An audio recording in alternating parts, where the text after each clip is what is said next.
बिस्मिल्लाहिर्रहमानिर्रहीम। आज का जो हमारा टॉपिक है जी वो है कॉजेज़ ऑफ वायरस के हवाले से। लेकिन कॉजेज़ ऑफ वायरस से पहले हम सबसे पहले ऑब्वियसली ये भी देखेंगे कि वायरस जो होता है वो क्या होता है, किस तरीके से कंप्यूटर सिस्टम के अंदर आता है, और इसमें ये भी देखेंगे कि एंटी वायरस जो है वो क्या होता है और इसके सिम्टम्स वगैरह क्या होते हैं।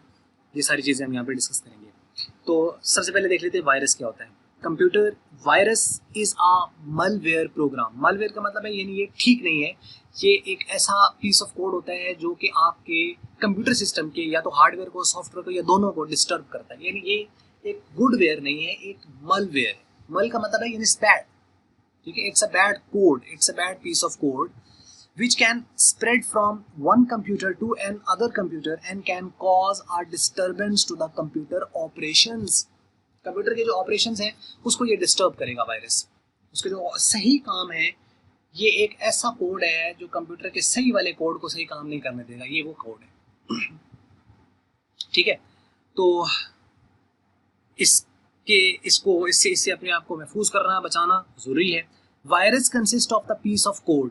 प्रोग्राम होता है असल में, यानी ये भी एक प्रोग्राम है, लेकिन ये एक बुरा प्रोग्राम है। एक होता है अच्छा प्रोग्राम, यानी कंप्यूटर चल रहा है, कंप्यूटर की विंडो है तो वो भी बैक पे क्या हो, इसकी प्रोग्रामिंग है। माइक्रोसॉफ्ट ऑफिस है, वर्ड है, एक्सेल है, पावर पॉइंट, इसके भी बैक पे क्या है, प्रोग्रामिंग है। आप सी लैंग्वेज यूज करते हो, प्रोग्राम बनाते हो, सॉफ्टवेयर बनाते हो, C++ आप यूज करते हो, उसके अलावा PHP, ये सारी क्या है, प्रोग्रामिंग लैंग्वेजेस हैं, प्रोग्राम्स बनाए जाते हैं इसके अंदर। तो अब ये प्रोग्राम जो होते हैं, चाहे वो GWBC का आप कह लें, है तो सही ना। अब ये जो प्रोग्राम्स वगैरह जो बनाए जाते हैं ये गुड पर्पस के लिए बनाए जाते हैं, लेकिन कुछ ऐसे प्रोग्राम्स वगैरह जो है कुछ लोगों ने बनाए जो इसको डिस्टर्ब करते हैं, जिन्होंने इसके लिए प्रॉब्लम्स क्रिएट की। तो ये है प्रोग्राम, लेकिन बुरा प्रोग्राम है। All viruses are man made. सारे वायरसेस खुद नहीं बने, मैन मेड है। असल में इसका मतलब उसके दिमाग में, बंदे के दिमाग में पहले वायरस था, तो वो वायरस उसने, उस वायरस ने उसको नहीं टिकने दिया। उसने कहा क्यों ना किसी मशीन में भेज दिया जाए, लोग जो सही तरीके से काम कर रहे हैं वो हमन से काम कर रहे हैं तो क्यों काम कर रहे हैं, तो उसने उसको डिस्टर्ब कर दिया। तो सारे मैन मेड है, लोगों ने बनाए ये सारे। Viruses are made by computer programmers. जो कंप्यूटर के जो एक्सपर्ट्स होते हैं, प्रोग्रामर्स होते हैं, सारे नहीं लेकिन कुछ होते हैं इसके अंदर, वो इसको बनाते हैं। And virus has the ability to replicate itself by attaching with files. इसके अंदर ये खूबी होती है कि अपने आप को फाइल्स के साथ अटैच कर लेता है। Virus can delete the files from computer. ये कंप्यूटर से फाइलें तक भी डिलीट कर सकता है, या उनको कम से कम हाइड कर देता होता है। Virus can read the password, pin number and the credit card numbers to send to the other user. ये काम भी कर सकता है। यानी क्या है तो पीस ऑफ कोड ना, तो वो उसके जरिए, जिसे हम हैकिंग कहते हैं, तो जो हैकिंग होती है तो वो भी वायरस अटैक ही होता है। ठीक हो गया, ये था वायरस। अब हम आ जाते हैं कि एंटीवायरस और वायरस और वॉर्म जो है इनमें डिफरेंस क्या है। Antivirus, an antivirus is a program which helps in detecting and removing the viruses from the computer is known as antivirus. ये इसके अंदर जो है वो आते हैं। तो फॉर एग्जांपल जैसे अवास्ट एंटीवायरस है, एबीजी एंटीवायरस है, Avira antivirus, Kaspersky antivirus, Panda antivirus, McAfee antivirus, Sophos antivirus वगैरह वगैरह बहुत सारे हैं। इसके अलावा बहुत सारे हैं। तो ये एंटीवायरसेस हैं, ठीक है। तो ये यूज़ किए जाते हैं वायरस से प्रोटेक्शन के लिए, वायरस से सेफ गार्ड के लिए। यानी इसका काम ये होता है कि आप यूँ कह लो कि वायरस को डिटेक्ट करना और वायरस को रिमूव करना एंटीवायरस का काम होता ये भी प्रोग्राम है, होता वो भी प्रोग्राम है। तो एक्चुअल में एक प्रोग्राम को रोक रहा है, एक अच्छा प्रोग्राम एक बुरे प्रोग्राम को रोक रहा है, बस ये फर्क है। जो अच्छा प्रोग्राम है वो एंटीवायरस है, वायरस अगेंस्ट। और अब यहाँ पे तो क्या है कि ये जो वायरस को ये तो किल कर देता, तो ये तो बड़ा जुल्म हो गया, वायरस को किल कर दिया। तो जो वायरस तबाही फैला रहा है उसकी अगेंस्ट किलिंग उसकी जायज़ है, यानी ना वो इस किस्म की बदमाशियाँ करता फिरे, ना उसके साथ वैसा हाल हो। तो जैसे कंप्यूटर के एंटी वायरस होते हैं ना, जो वायरस को मारते हैं, असल में पहले किसने शुरुआत की वायरस ने, वो क्या करता है कि आपके कंप्यूटर सिस्टम को डिस्टर्ब करता है, उससे फिर बचाव है, उसके लिए फिर उसको किलिंग भी की, तो डिलीट भी किया जाता है। वायरस और वॉर्म, इनमें क्या फ़र्क होता है। Virus attaches to its to an executable file. ये जो एग्जीक्यूटेबल फाइल होती है, एग्जीक्यूटेबल फाइल वो जिसको रन होना है, जिसको चलना है, ठीक है। ये खुद काम नहीं करेंगे, स्टैंड ऑन काम नहीं करते, ये हमेशा जिस फाइल, यानी आप इनको नहीं छेड़ेंगे तो नहीं चलेंगे, छोड़ोगे चलाओगे तो चल पड़ेंगे। तो ये एग्जीक्यूटेबल फाइल के साथ अपने आप को अटैच करते हैं। It does not attach, worm does not attach itself to the executable file, can work as standalone। ये अकेले भी काम कर जाते हैं worm, ठीक है। Need human action to replicate, इसके लिए कोई ना कोई ह्यूमन एक्शन से क्या मतलब है, यानी कि उसके ओपनिंग, एक्सप्लोरिंग, एडिटिंग कुछ भी हम करेंगे तो वायरस आएगा। Can replicate itself without human action, ये अपने आप रेप्लिकेट ये भी होता है, रेप्लिकेट ये भी होता है, लेकिन ये ह्यूमन एफर्ट से होता है, और ये विदाउट ह्यूमन एफर्ट भी अपने आप को रेप्लिकेट कर सकता है। तो जिसको छेड़ा ना जाए और वो फिर तबाही मचा दे खुद ही, वो वॉर्म है, ये ज्यादा खतरनाक है। इसको तो चलो छेड़ना है कि इसको ओपन करना है, नहीं पता तो तब उसको छेड़ा जा रहा है तो उसके अंदर से भी निकल आता है ना, तो फिर उसका कोई ना कोई हल भी निकलेगा है। लेकिन ये खुद अपने आप को रेप्लिकेट करता है। Worm are more dangerous than virus. Can delete lot of the files from computer, covers a lot of the space in order to stuck the system. ये इतनी ज्यादा स्पेस कवर कर लेता है जिससे सिस्टम जो होता है वो स्टक हो जाता है, जो काम उसको कर रहा है उसको डिस्टर्बेंस क्रिएट करता है। ये वॉर्म है। Virus spread slowly, worm spread fast या फास्टली, ये तेजी के साथ जो है वो स्प्रेड करता है वॉर्म। एग्जाम्पल इसकी है डेक्स्टर वायरस। डेक्स्टर एक वायरस था। And Roberts Morris Morris internet worm 1988, ये एक इसकी एग्जाम्पल है, तो ये आप इसको याद कर सकते हैं। उसके बाद आ जाते हैं सिम्टम्स। वायरस होता है उसके क्या सिम्टम्स है, क्या निशानियाँ क्या है, कैसे जैसे बुखार हो तो उसकी कुछ या कोई प्रॉब्लम हो जाए तो उसके पीछे कोई निशानी होती है, तो वो निशानी बताती है असल में कि बैक में कोई है। तो ये सिम्टम्स जिसके जो है वो वायरस क्या है वो हम देख लेते हैं। पहला है जी कंप्यूटर रन स्लोर। अगर आपका कंप्यूटर स्लो हो गया तो इसका मतलब देर में भी virus attack. Computer no longer boot up, computer आपका बूट अप ही नहीं हो रहा, स्टार्ट ही नहीं हो रहा, तो इसका मतलब देर में be the chance that there is some virus. Screen sometime flicks, screen flicking करनी शुरू कर देती है, ठीक है, ये स्टक हो जाती है, वो बंद होती है, कभी कभी कुछ करती है, तो ये फ्लिकिंग भी आपकी वायरस की, ये फिजिकल भी हो सकता है कोई उसकी वजह से, लेकिन वैसे भी फ्लिकिंग इसकी वायरस का भी एक रीजन हो सकती है। पीसी स्पीकर बीप्स पीरियोडिकली, कुछ देर के बाद जो पीसी का स्पीकर है वो कुछ अगर बीप देना शुरू कर देता है बगैर कोई आप कुछ काम कर रहे हो लेकिन उसके अंदर बीप आना शुरू कर देते समय वायरस हो सकता है। System crashes for no reason, system जो चल रहा था क्रैश कर गया, किसकी वजह से, वायरस की वजह से हो सकता है वायरस हो। Hanging of application being used, आपकी जो एप्लीकेशन आप यूज करें तो हैंग हो, स्टक हो गया सिस्टम ना, वो आगे चल रहा है, नॉट रेस्पॉन्डिंग आ जाता है ना समटाइम, उसके पीछे भी वायरस हो सकता है।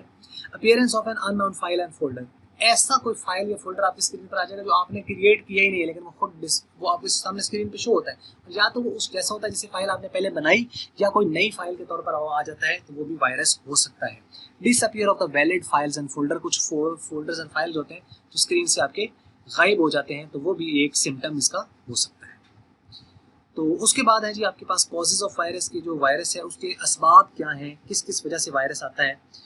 तो डिटेल में मैंने कोई नहीं है, लेकिन ये है कि मैंने आपको यहाँ पे ये बताया कि कहाँ कहाँ से वायरस आ सकता है। तो virus can enter into the computer from any storage media, किसी भी स्टोरेज मीडिया से आ सकता है। Following are some common causes of virus, जैसे नेटवर्क से आ सकता है, और नेटवर्क में लैन से भी आ सकता है। लोकल एरिया नेटवर्क के ऊपर वायरस, किसी ने यूएसबी लगा दी तो यूएसबी के अंदर वायरस था, तो लोकल एरिया नेटवर्क से भी वायरस आ जाता है। मैन मेट्रोपॉलिटन एरिया नेटवर्क है, उससे भी वायरस आ सकता है। वाइड एरिया नेटवर्क जो कि बिगेस्ट सोर्स है वायरस का, इससे आ सकता है, जिसको हम इंटरनेट, हम यहाँ पे वाइड एरिया नेटवर्क से मुराद हम इंटरनेट लेंगे, वैसे और भी बहुत सारे वाइड एरिया नेटवर्क्स हो सकते हैं।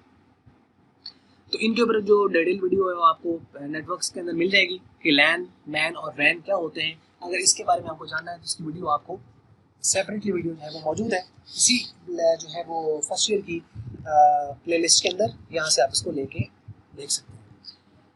अब इंटरनेट से कैसे, जैसे कि ईमेल से आ सकता है, इंटरनेट से कैसे, जैसे व्हाट्सएप के ऊपर आप वायरस रिसीव कर सकते हो, फेसबुक के ऊपर आपको कोई फाइल, कोई लिंक ऐसा आ सकता है जिससे आपके सिस्टम पर वायरस आ सकता है जब आप उसको क्लिक करोगे। और अदर अननोन साइट से आ सकता है, एक अननोन साइट जो कि आपके पास सिक्योर नहीं है, उसके ऊपर से आपका वायरस जो है कंप्यूटर में आ सकता है। तो ये इंटरनेट के सोर्सेज हो गया, ये यानी नेटवर्क से आ सकता है, यानी पहले आप यूँ कह लो नेटवर्क से वायरस आ सकता है। नेटवर्क में कहाँ कहाँ से आएगा, लैन से आ सकता है, मैन से आ सकता है, वैन से आ सकता है। वैन में पूरा इंटरनेट है, उसमें ईमेल से आ सकता है, व्हाट्सएप से आ सकता है, फेसबुक से आ सकता है, कोई अननोन वेबसाइट्स हैं उससे आ सकता है। अननोन वेबसाइट्स का मतलब है कि ऐसी वेबसाइट जिसके ऊपर कोई कंटेंट आपको पता नहीं है, तो वो सारी वायरस में कॉज बन सकती है। स्टोरेज मीडिया जैसे USB, CD, DVD, memory card, floppy disk, hard disk, mobile की जो मेमोरी अपनी होती है इटसेल्फ इंटरनल, यानी आपने मोबाइल अटैच कर दिया तो मोबाइल के इंटरनल मेमोरी में वायरस आपके सिस्टम में आ सकते हैं। हार्ड डिस्क के अंदर वायरस है, आप उसको अटैच करोगे दूसरे के साथ एक्सटर्नल हार्ड डिस्क के तौर पर या इंटरनल के तौर पर, उसके अंदर वायरस आ सकते हैं। ठीक है, फ्लॉपी डिस्क जो कि आप फ्लॉप हो गई यानी नहीं यूज होते हैं, लेकिन इनसे वायरस आ सकता है क्योंकि स्टोरेज मीडिया है। तो यानी पहला सोर्स क्या है नेटवर्क वायरस का, नेटवर्क, नेटवर्क में लैन, मैन, वैन, ठीक है। दूसरा कौन सा कॉज है? स्टोरेज मीडिया, जिसके ऊपर आप अपने इंफॉर्मेशन को स्टोर करते हो परमानेंट के लिए। उसमें यूएसबी एक मेन है, सीडी डीवीडी से भी आता है, memory card, floppy disk, hard disk, और जो मोबाइल की अपनी मेमोरी होती है इंटरनल, उससे भी आ सकता है। शेयरिंग से वायरस आता है। शेयरिंग से क्या मुराद है कि यानी जो आपके पास ब्लूटूथ है उसके जरिए से आ सकता है, इंफ्रारेड के जरिए से आप शेयरिंग करें उसके जरिए से आ सकता है, वाईफाई के जरिए से आपके पास वायरस आ सकता है, ठीक है। तो वाईफाई जैसे आपके अननोन वाईफाई होता है ना, ओपन वाई जो वाईफाई दिए होते हैं लोगों ने, उसको कभी भी आपको अपने सिस्टम को उसके साथ कनेक्ट नहीं करना चाहिए, क्योंकि उसके जरिए से आपके सिस्टम को एक तो एक्सेस किया जा सकता है, दूसरा ये है कि उसके अंदर वायरस आपके सिस्टम के अंदर जो है वो जनरेट हो सकता है। इट्स बेटर कि आप फिर उससे बचाव करें अपने आप को, यानी उस ऐसे अननोन वाईफाई के साथ ये समझते हो कि फ्री आ रहा है तो मैं अपने मोबाइल को इससे कनेक्ट कर लूँ, तो वो नहीं करना चाहिए कभी भी। ओपन के साथ यूजुअली इंटरेस्टेड वगैरह ना हो, जैसे किसी बड़ी ऑर्गेनाइजेशन है उसके अंदर आप जा रहे हो, कोई अच्छी जैसे कि बड़ी ऑर्गेनाइजेशन में मेट्रो आप जाते हो तो वहाँ पे अगर आप वाईफाई लगा हुआ है तो वो ये इस किस्म की हरकत नहीं करेंगे। कि अगर आप बाकी देख लें डिपार्टमेंटल की तरफ, गवर्नमेंट की तरफ से जैसे वायरसेस जो है वाईफाई दिए जाते हैं उसके जरिए तो जरा इंटरेस्टेड होते हैं, ये ट्रस्ट किया जा सकता है कि वो नहीं करेंगे, लेकिन जो अननोन ओपनली किसी ने अगर आपको दिया हुआ है तो वो आपको कभी उसके पीछे नहीं जाना चाहिए, वो वायरस हो सकता है। तो ये शेयरिंग के जरिए से आ सकते हैं। उसके बाद क्रैक्ड सॉफ्टवेयर और पायरेटेड सॉफ्टवेयर। क्रैक्ड सॉफ्टवेयर क्या होते हैं कि जैसे आपने एक कोई सॉफ्टवेयर आप यूज़ कर रहे हो और वो आपने उसका क्रैक निकाला। क्रैक आप समझते हो जैसे कि आप ज़्यादातर यूट्यूब वगैरह के ऊपर भी क्रैक वर्जन्स के सॉफ्टवेयर सिस्टम मिल जाते हैं कि एक होता है ओरिजिनल, लेकिन आपने उसको जो उसकी रजिस्टर्ड एक रजिस्टर्ड उसकी फाइल होती है, जो रजिस्ट्री फाइल होती है, वो रजिस्ट्री फाइल वहाँ से ख़त्म करके उसकी जगह कोई और रेप्लिका उसकी फाइल लेकर वहाँ पे पेस्ट कर दी जाती है, या उसके अंदर कुछ जो उसकी चेंजेस हैं वो सॉफ्टवेयर के अंदर कर दी जाती हैं, तो उससे भी वायरस वगैरह आपके सिस्टम के अंदर आ सकता है या वो स्टॉप कर सकता है। वो डिपेंड करता है कि ऑर्गेनाइजेशन जो कंपनीज ने ऑब्वियसली अपने एक यानी हज़ारों डॉलर्स के अंदर एक सॉफ्टवेयर को बेच रहे हैं और वो कोई बंदा फ्री में यूज़ करेगा, ऑब्वियसली उसके अंदर कंपनी का तो नुकसान है ना, तो वो वायरस वगैरह उससे भी आ सकता है क्रैक्ड सॉफ्टवेयर से। और पायरेटेड सॉफ्टवेयर होते हैं जैसे एक लिमिटेड टाइम के लिए आपको दिए गए, उसके बाद फ्री दिए गए, फ्री आप यूज़ करो, लेकिन एक टाइम के बाद फिर वो आपका यानी जो सिस्टम है अगर आप उसको बाय करना पड़ेगा, अगर आप बाय नहीं करते फिर आप उसको यूज़ करते हो या कोई आप उसको जो है वो कंटिन्यू रखते हो, तो फिर वो क्या करेगा, उसके सिस्टम की जो फाइल्स है उसको वो करप्ट कर देगा, या वो आपका जो सॉफ्टवेयर है नहीं चलेगा, मीन्स कि वो वायरस उसके अंदर ही होता है। वायरस की मुराद है कि कोई भी पीस ऑफ कोड, आमतौर पर वायरस कहते हैं उसका मतलब कोई भी बुरी कोई चीज़ है जहन में आती है, लेकिन ये कोई कोई पीस ऑफ कोड हो सकता है जो कि इंटेंशनली या अनइंटेंशनली रखा जाता है, तो वो आपका वायरस कराएगा। आगे टाइप्स हैं वायरसेस की, ये हम इंशाल्लाह अगली वीडियो में इंशाल्लाह कवर करेंगे। और यहाँ तक के लिए यही कुछ था। उम्मीद करते हैं वीडियो आपको अच्छी लगी तो आप उसको लाइक कर सकते हैं, अच्छी नहीं लगी तो आप कर लें इसको डिसलाइक। और वीडियो देखने का आपका बहुत बहुत शुक्रिया।